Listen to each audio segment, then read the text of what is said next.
2026 թվականին էլեկտրաէներգիայի սակագները սպառողների համար կմնան անփոփոխ։ Հանրային ծառայությունները կարգավորող հանձնաժողովը հաստատեց էլեկտրաէներգետիկական համակարգի, խոշոր արտադրող կայանների եւ ծառայություններ մատուցողների սակագները։ 25 թվականին հանրային ծառայությունների կարգավորող հանձնաժողովին հաջողվեց թե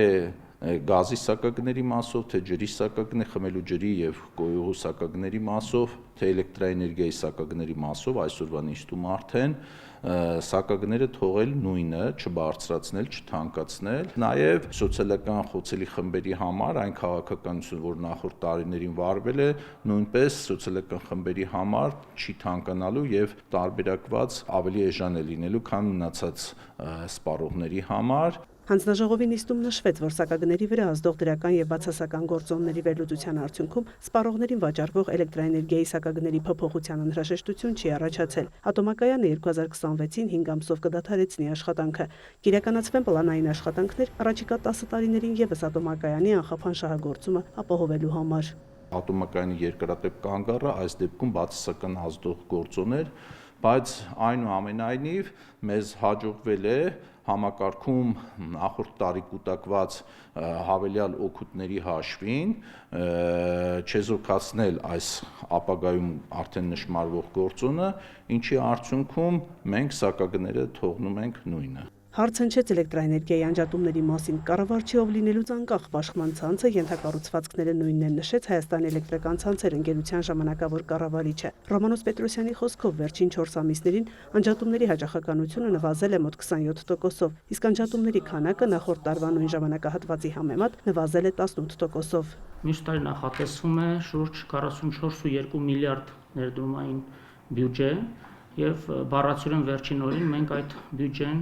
հոդված առ հոդված, կարելի ասել 1 դրամի ճշտությամբ բաշխել ենք բոլոր այն ուղղություններում, որտեղ որ ունեցել ենք տարվա ընթացքում, այդ ընթացիկ տարվա ընթացքում ամենահաճախակի անջատումները, այդ թվում նաև օդային գծերի, մալուխային գծերի, խոշոր ենթականների, նաև բնակավայրերում ներքին ցանցի, այդ թվում նաև բազմաբնակարան շենքերի, շքամուտքերի, նաև այդ սարդոստային հիշեցնող միացումներ։ Ռոմանոս Պետրոսյանը անդրադարձավ նոր բաժանորդների միացման վճարների հնարավոր վերանայմանը։ Նախատեսում ենք մարտ-ապրիլ ամիսներից արդեն նոր միացման այդ վճարումները նվազեցնել 30-40%-ով։ Խոսքը մի քանի միլիարդ դրամների լրացուցիչ ռեսուրսների ներգրավման մասին է, բայց այդ ծախսումները մենք հոգում ենք այլ ուղղություններով, որոնք որ ուղղակիորեն ազդում են սակագնին, այլ ուղղություններով իրականացվող գնումների, ներդրումային ծրագրի բաղադրիչների գործընթացում մրցութային գործիքակազմեր կիրառելու արդյունքում ունենալ խնայողություն եւ դրանք ուղղել նոր վճարումների սակագների նվազման փոխհատուցմանը միևնույն բյուջեի շրջանակներում։ Ինչ վերաբերում է Վարդաշեն ենթակայանի հրդեհին, որի հետևանքով Երևանում հոսանքազրկվեցին ամբողջական թաղամասեր, վթարի պատճառներ ուսումնասիրելու վերհանելու համար հեծում ձևավորվել է 2 հանձնաժողով։ Եթե արտաքին միջամտության կամ որևէ մասնագիտական անփութության կամ գիտակցված, այսպես չակերտ անփութության փաստեր ի դերև կելնեն, անշուշտ պիտի տրվի նաև քրեիրավական գնահատական, եթե բացառապես տեխնիկական ֆորս մաժորային կորակվի աշխատանքների արդյունքում այդ վթարի պատճառները, այդ դեպքում պիտի արդեն դրանից նաև գործողություն որոշակի պլան մշակվի ներդրվելու ողջ բախշից ցանցում։ Խոշոր վթարի վերացման աշխատանքները տևել են 48-ից 52 ժամ։ Ըստ Պետրոսյանի, հեծի հերթապահ խմբերի օպերատիվ մասնագիտական ստորաբաժանումների աշխատանքները գործընկեր մի շարք ընկերությունների աջակցությամբ 1 րոպե չեն դադարել։ Միևնույն տարածքում գործել են տարբեր ծառայությունների 50-ից 70 մասնագետներ։ 48 ժամ արդեն լրացած սկսվեցին վերջին 11500 բաժանորդների ենթակայան առ ենթակայան միացումները։ Ես մեկ անգամ եւս ցանկանում եմ մեր